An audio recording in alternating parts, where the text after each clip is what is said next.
Assalamualaikum warahmatullahi wabarakatuh.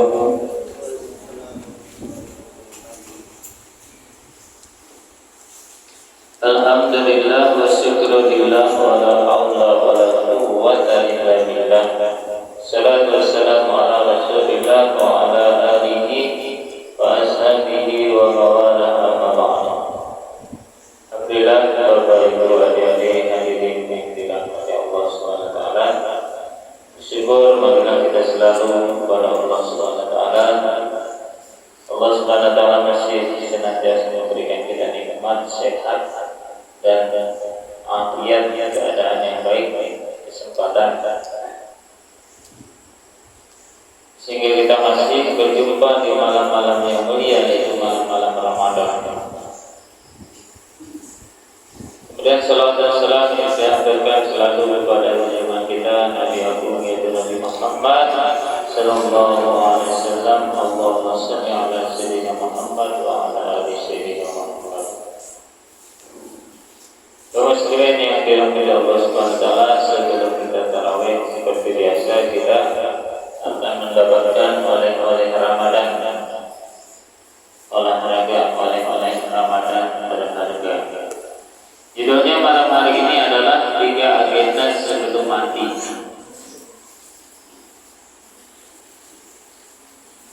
Judulnya agak seram, tetapi penting kita bahas karena setiap kita pasti akan bertemu dengan kematian.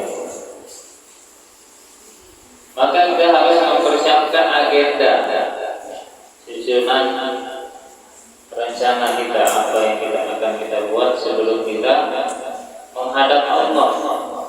Kullu nafsin dha'iqatul maut, setiap yang bernyawa pasti mengalami mati, baik kedua ataupun muda. Jadi kalau mati itu adalah sistem cabut, tidak tahu siapa yang duluan, entah hadirin yang duluan, saya belakangan, saya belakangan, yang di depan saya ini duluan, tidak tahu ya. Jadi itulah ya. Kita tidak tahu. Jadi merupakan rahasia Allah. Tetapi kalau umur adalah berurutan. Ada kakek dulu, baru orang tua kita, baru kita berurut. Kalau umur wafat itu mati dicabut. Allah rahasia Allah. Maka yang pertama sebelum kita mati agendanya apa? Yang harus kita siapkan, yaitu yang pertama membayar hutang. Allah. Kita terkadang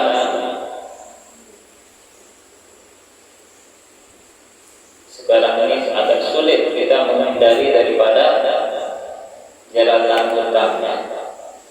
Kadang kita tidak berhutang, tetapi orang yang datang menawari hutangnya, maka mau diambil juga karena butuh. Tetapi bukan tidak boleh hutang, tetapi harus dibayar. Kalau bisa disegerakan, maka disegerakan. Dan kita tidak boleh menyampaikan hutang, meskipun hutang itu kecil, karena ini adalah bisa menjadi kendala untuk bisa masuk surga. Jadi hutang itu bisa menghalangi kita masuk surga. Rasulullah SAW bersabda,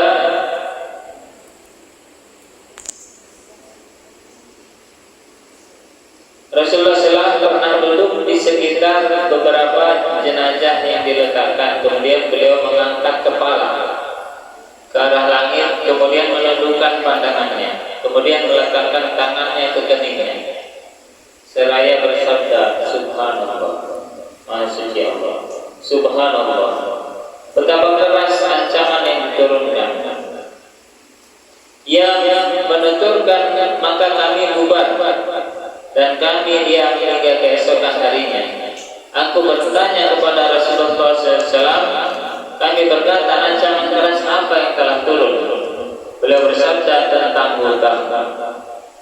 Demikian yang jiwaku di tangannya, kalau seandainya seorang gugur di jalan Allah, kemudian hidup lagi, lalu gugur, kemudian dihidupkan lagi, kemudian gugur lagi, sedangkan ia menanggung hutang, niscaya ia tidak akan masuk surga. Allah. Hingga hutangnya dilunasi. Allah. Jadi walaupun gugur di jalan Allah mati syahid, jaminan surga. Tetapi ada kait-mengait masalah hutang. Jadi kita sebagai muslim maka dari sekarang kita harus berhati-hati. Kalau bisa tidak boleh hutang.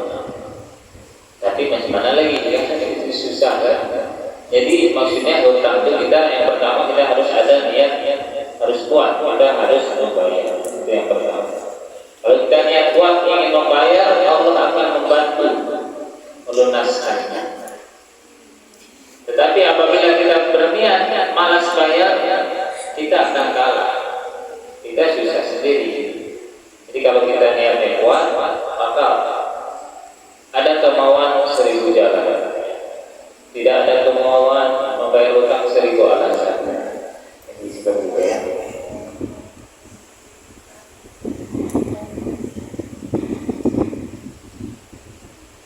Bila seseorang yang sudah meninggal dunia mungkin memiliki hutang kepada pihak lain dan keluarga belum mengetahuinya, maka paling tidak harus ada pernyataan bahwa pihak keluarga akan menanggung atau membayarnya, sehingga dengan begitu orang yang meninggal dunia sudah tidak memiliki hutang. Dalam satu hadis diceritakan, jadi kalau ada keluarga kita yang meninggal dunia, ditanya ada hutang tak? Ada hutang, maka kita donasi ya dari keluarga yang berbeda.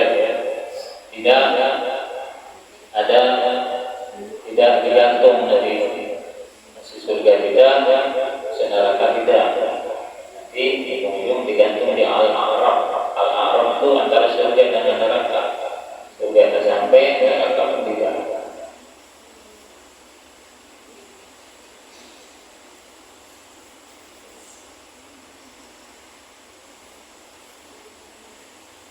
Kemudian yang kedua, kita singkat saja. Agenda sebelum kita mati yaitu bertaubat, yakni kembali kepada Allah karena dosa menyebabkan seseorang jauh dari Allah Subhanahu wa taala dengan segala ketentuan Allah. Karena kita tidak tahu kapan kematian akan datang kepada kita, dan kita menyadari bahwa kematian itu bisa datang kapan saja, maka taubat harus kita lakukan segera mungkin. Jangan ditunda sampai besok atau minggu depan atau bulan depan, tahun depan, apalagi kalau kita tunda hingga tua. Hal ini karena belum tentu kita bisa hidup sampai tua.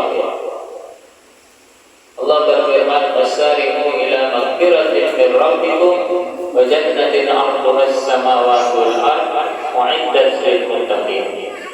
Bersegeralah kamu kepada ampunan Tuhanmu dari Allah dan kepada surga yang luasnya surga itu adalah seluas langit dan bumi, dan disediakan untuk orang-orang yang bertakwa. Al-Imran ayat 133. Kemudian membayar hutang yang kedua, bertaubat segera. Maka apabila kita sudah bertaubat, kita akan menjadi manusia yang dicintai oleh Allah Subhanahu wa taala. Dalam satu hadis Rasulullah SAW bersabda, "Inna Allaha yuhibbul 'abdal mu'minal muttaqan tawwab." Sesungguhnya Allah mencintai seorang hamba yang beriman yang terjerumus ke dalam dosa tetapi dia segera bertaubat. Hadis riwayat Ahmad.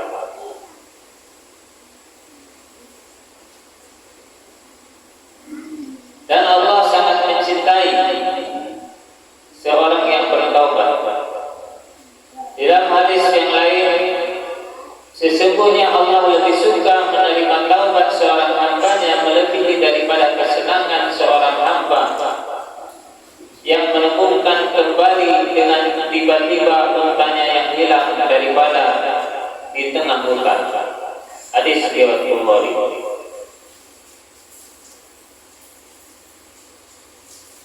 Kemudian yang ketiga, agenda sebelum kita mati yang harus kita siapkan adalah kita bersedekah, berinfak. Maka seringlah kita berinfak. Kalau menurut matematika, apabila kita punya uang 100.000 kita sedekah 50.000, maka tinggal berapa? 100.000 kita punya, kita sedekahkan 50.000, tinggal berapa? Tinggal 50.000, tinggal 50.000. Berarti berkurang atau bertambah? Berkurang. Tetapi itu menurut matematika akal kita. Tapi kata Allah, matematika Allah berbeda dengan kita. Kalau kita kan berkurang ya. Di sekolah itu kita jadi berkurang. Tetapi di dalam Al-Quran Allah itu ada matematika infak sedekah. Menjara bil hasanati falahu asyru amsalihha. Siapa yang beramal satu kebaikan, baginya 10 kali kebaikan. Jadi kita sedekah 50.000 kali 10 berapa? Dapat 500.000. Itu matematika Allah. Jadi kalau menurut Allah, harta yang dilimpahkan sedekah itu bertambah berkah. Tak ada yang misalkan jadi miskin gara-gara sedekah. Itu gara-gara sedekah bangkrut semua. Itu Pak Haji itu mungkin gara-gara sedekah, tak ada cerita itu. Kecuali gara-gara berlebih, gara-gara narkoba, gara-gara korupsi langsung masuk penjara, itu memang bangkrut betul. Kalau gara-gara sedekah tak ada. Maka setan itu selalu menghiasi kita dengan kebahilan dan menakut-nakuti kita dengan kemiskinan. Itulah sebetulnya godaan.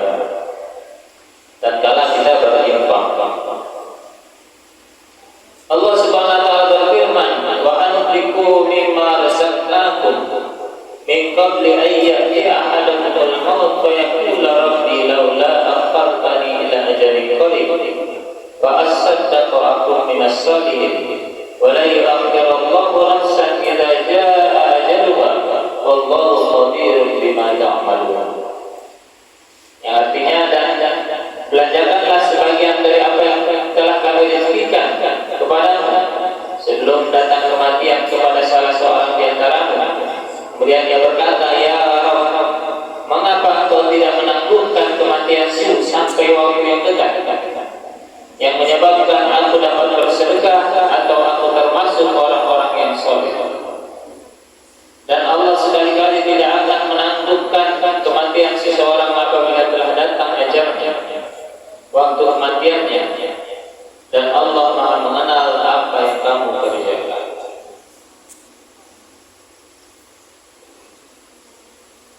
Dan salah satu faktor yang menyebabkan kita seseorang tidak mau berinfak yaitu adalah karena kita suka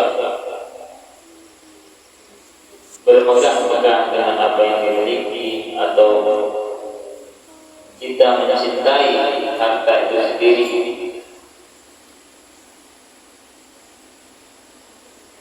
Maka apabila keadaannya seperti itu,